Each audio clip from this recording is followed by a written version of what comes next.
नमस्कार आप सभी को। आशा है आप लोग आनंद पूर्वक होंगे और परिश्रम से पढ़ते हुए आगे बढ़ रहे होंगे। आपका मनपसंद YouTube चैनल संस्कृत क्लास में डिजी आज आपके लिए लाया है अपठित गद्यांश का पार्ट 2 वीडियो। ये अपडेटेड वर्जन है। पहले भी और भी अपठित गद्यांश अपलोड किए जा चुके हैं। आप व्याकरण वाले प्लेलिस्ट में, ग्रामर प्लेलिस्ट में देख सकते हैं। लेकिन आज ये जो वीडियो मैं अपलोड कर रही हूँ ये ख़ास तौर से क्लास 9th के लिए, 10th के लिए काम आने वाला है। और 8वीं क्लास के बच्चे भी इसको देखकर अपठित गद्यांश कैसे हल करें वो सीख सकते हैं। क्यों? क्योंकि इसमें मैंने वो ट्रिक्स बताई हैं, वो तरकीबें मैं बताऊंगी जो आपको कठिन से कठिन गद्यांश को भी हल करने में सहायक होंगे। हम आगे बढ़े हैं उसके पहले फिर वही रिक्वेस्ट कि अगर अभी तक आपने सब्सक्राइब नहीं किया है तो मेरा YouTube चैनल संस्कृत क्लास में डिजी सब्सक्राइब करें और अपने साथियों के साथ इसे शेयर करें, औरों को भी इसका लाभ मिलने दें। विद्या बांटने से बढ़ती है भाई। तो हम आगे बढ़ते हैं भाई। अपठित गद्यांश, अपठित अवबोधनम भी कहते हैं इसको। इसमें 3 तरह के प्रश्न पूछे जाते हैं। कुछ होते हैं एक पदेन उत्तरत, कुछ होते हैं पूर्ण वाक्यन उत्तरत, और फिर होता है भाषिक कार्यम यानी व्याकरण से संबंधित कार्य। तो जो एक पदेन उत्तरत है उसमें आपको केवल 1 वर्ड में आंसर लिखना होता है। अगर आपने इसमें पूर्ण वाक्य लिख दिया तो आपको 0 मिलेगा, क्योंकि आप प्रश्न समझ ही नहीं पाए। और पूर्ण वाक्यन उत्तरत में पूर्ण वाक्य लिखना पड़ता है। कभी कभी उस आंसर में कुछ चेंज भी होता है, कुछ चेंज भी करना पड़ता है, जैसे क्रिया बदलनी पड़ती है, कभी कोई शब्द हेर फेर करना पड़ता है। वो करेंगे तभी पूरे अंक मिलेंगे। ये 2-2 नंबर के 2 प्रश्न आते हैं। अगर ये 10 नंबर का अपठित है तो ये 4 नंबर, एक आधे नंबर 2 के ये हो गए, फिर 2 4, 2 6 और 4 नंबर का हो जाता है भाषिक कार्य 8, और शीर्षक भी आ जाता है 2 नंबर का, तो 10 नंबर हो जाते हैं। हम आगे बढ़ते हैं। पहली तरकीब ये कि इस पैसेज को पढ़ने के पहले, अनुच्छेद को पढ़ने के लिए आप पहले प्रश्न पढ़ लीजिए एक पद वाले। ये प्रश्न पढ़ने से आपके दिमाग में एक खाका खिंच जाएगा, एक चित्र आ जाएगा कि भाई ये किस विषय पर ये चल रहा है, ये पैराग्राफ है किसके बारे में। अदरवाइज आप यहाँ से पढ़ना शुरू करो, बड़ी मुश्किल से पढ़ते पढ़ते यहाँ तक बच्चे पहुँचते हैं तो आधा अधूरा समझ में आता है। प्रश्न पढ़ेंगे तो समझ में आ जाएगी कहानी। कलायाः स्वभावो कीदृशः, कला का स्वभाव कैसा था। जगत्पालः कस्मिन् पर्याप्तम अन्नम उत्पादयति, जगतपाल किसमें पर्याप्त अन्न उत्पन्न करता है, यानी ये अन्न उत्पन्न करता है तो ये किसान होगा, और कला इसकी या तो परिवार में कोई स्त्री होगी।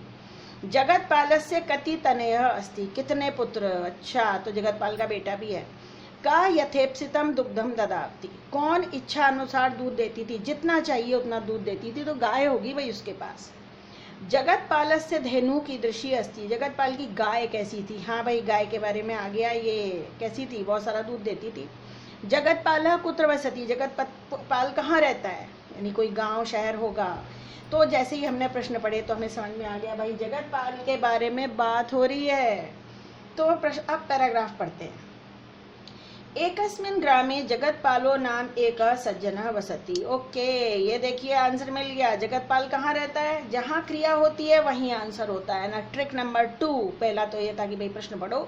दूसरी ट्रिक ये है जहाँ क्रिया होगी वहीं उत्तर होगा, तो वसति आ गया।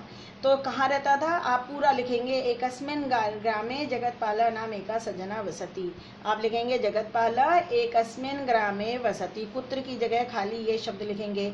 आंख मूंद के यहाँ से यहाँ तक मत टीप देना भाई, थोड़ी सी अकल लगाइएगा। 2 नंबर का क्वेश्चन है तो उन्हीं बच्चों को पूर्णांक 2 मिलेंगे जो उत्तर को थोड़ा सा ज़रूरत के अनुसार परिवर्तित कर लेंगे, और वरना 1.5 नंबर तो शायद मिल जाएगा इसमें भी। एक गांव में जगतपाल नाम का एक सज्जन रहता है, वरना आपको लिखना चाहिए जगतपाला एकस्मिन् ग्रामे वसति। अब दूसरा क्वेश्चन यहाँ आगे और पढ़ें। तस्य पत्नी कला अस्ति, उसकी पत्नी कला थी। अच्छा, ये कला इसकी पत्नी थी, कला का स्वभाव पूछ रहे हैं। जगतपालः 37 वर्षीय, कला 32 वर्षीय च स्त। जगतपाल 7 और 37 वर्ष का था, और कला 32 यानी 2 और 32 साल की थी। जगतपालस्य हृदयम अतीव उदारम, जगतपाल का हृदय बहुत उदार था।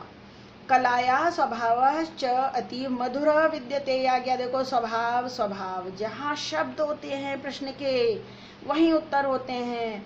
तो क्या हुआ, कला का स्वभाव बहुत मधुर था। आपको खाली एक शब्द लिखना है, एक पदेन उत्तरयता कीदृशः की जगह आप क्या लिखेंगे, मधुरो या मधुरः। मधुरो शब्द नहीं है, ये तो संधि होकर हो गया, आप खाली लिख देंगे यहाँ मधुरः। एक वर्ड में उत्तर आपको लिखना है, आप सिर्फ मधुरः लिखेंगे। मधुरो लिखेगा जो बच्चा वो नंबर कमाएगा भाई। क्यों? क्योंकि संधि नहीं हो सकती ना, एक शब्द में संधि कैसे होगी। फिर आगे पढ़िए, तौ दंपत्ति सुखेन निवसता, वे दंपत्ति सुख से रहते थे। तयो द्वे संतति, उनकी दो संतान थी, एक तनया एक तनया। लो भाई आ गया उत्तर। कति तनया, कितने पुत्र थे, एकस। एकस लिखोगे, नहीं लिखेंगे भाई, एकह लिखेंगे, क्योंकि ये तो संधि से हुआ है, विसर्ग संधि से सा हो गया, एकस। आप लिखेंगे एकह। तो ये भी हो गया आंसर, ये भी हो गया, ये भी हो गया हमारा, ये वाला हो गया। अब आगे पढ़ते हैं। आम्र निम्ब मधुक आदि वृक्षाणाम छायासु स्थितम जगत्पालस्य गृहम अत्यंतम रमणीयम वर्तते। रमणीय माने सुंदर। आम नीम मधुक आदि के पेड़ों की छाया में स्थित जगतपाल का घर बहुत सुंदर था, सुंदर है। जगतपाला एक उद्योगी कुशलश्च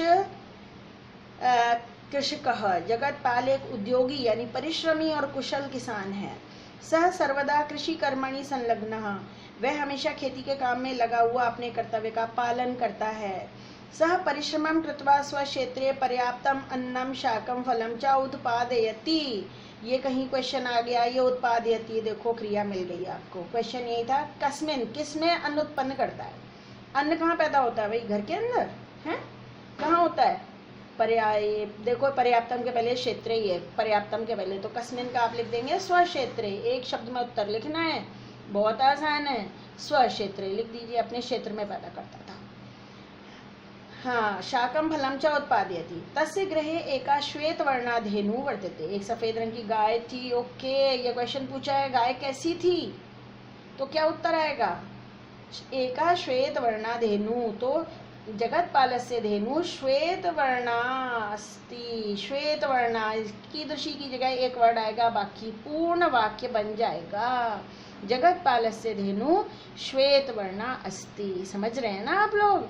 हाँ भाई, होशियार बच्चे हैं, बिल्कुल समझ रहे हैं। एक ही शब्द जोड़ना है कि वह श्वेत वर्ण वाली थी।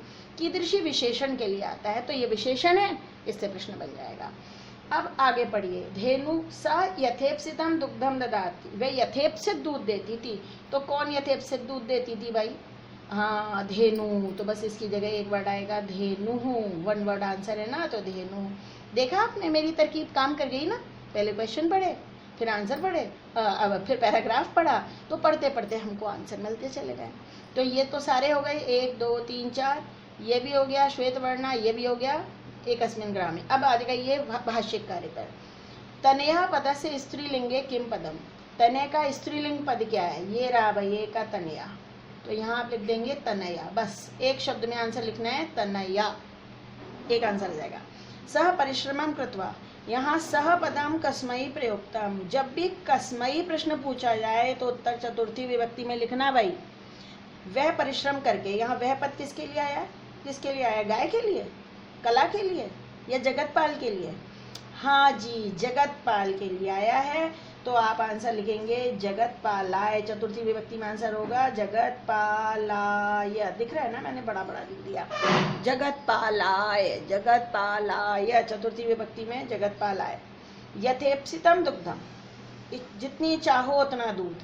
इसमें विशेष्य पद क्या है, विशेष्य क्या होता है, जिसके बारे में बात कर रहे हैं, बात तो दूध के बारे में कर रहे हैं, तो ये विशेष्य पद हो गया। इसके आगे आप लिख देंगे दुग्धम। अगला क्वेश्चन, अलस्य पदस्य कह विपर्य, विपर्य यानी विलोम। आलसी का विलोम कोई आया यहाँ पर, हाँ भाई बिल्कुल आया, आलसी का विलोम आ गया उद्योगी, परिश्रमी। अलसह माने आलसी, तो इसका विलोम आप लिखेंगे उद्योगी। यहाँ लिख देंगे आप, बड़ा बड़ा मैं लिख दूं, उद्योगी, ऐसे लिख देंगे उद्योगी। बस एक वर्ड में आंसर लिखना है, काम खत्म। तो कितना आसान है भाई, अपठित गद्यांश अनुप्रयुक्त व्याकरण का पूरा काम करना। मेरी बताई तरकीब अगर आप ध्यान में रखेंगे तो आपको अवश्य सहायता मिलेगी। आप चाहें तो इसका एक स्क्रीनशॉट लीजिए, अभ्यास करने के काम आने वाला है। मैंने हाथ हटा लिए, ठीक है। तो बस अगर आपको सब कुछ अच्छा लगा है भाई, तो इतना तो बनता है ना कि आप संस्कृत क्लास में डिजी यूट्यूब चैनल को सब्सक्राइब करें, शेयर करें, अपने साथियों के साथ शेयर करें। बहुत सारे अध्यापक भी हैं जो इस वीडियो को फॉलो कर रहे हैं, इस चैनल को फॉलो कर रहे हैं, मुझे बहुत खुशी मिल रही है। अगर मेरे कुछ प्रयास से उनके छात्रों को सहायता होती है और अगर उनके खुद की योग्यता में कुछ विस्तार होता है तो ये बहुत अच्छी बात है। अध्यापक सच्चा वही है जो अपनी योग्यता को बढ़ाने के लिए हमेशा प्रयास करता रहे। मैंने भी अपने सीनियर अध्यापकों से बहुत कुछ सीखा है, अपने जो पढ़ाते थे मुझको टीचर्स उनसे सीखा है, अभ्यासवश सीखा है, बहुत सारे सालों में इतने साल पढ़ाते पढ़ाते सीख लिया। तो अगर आपको इन सब चीज़ों से लाभ मिल रहा है भाई, तो ज़रा मेरा यूट्यूब चैनल सब्सक्राइब करते रहिए, शेयर करते रहिए, पढ़ते रहिए और आगे बढ़ते रहिए। मेरे अन्य वीडियोज़ भी अवश्य देखिए। और मेरा मोबाइल नंबर जो है, व्हाट्सएप नंबर डिस्क्रिप्शन बॉक्स में दिया गया है। आपको अगर कुछ और जानकारी लेनी है तो आपके मैसेजेस का स्वागत है। तो बस अब आपसे विदा लेती हूँ। आपके लिए अनंत शुभकामनाएं।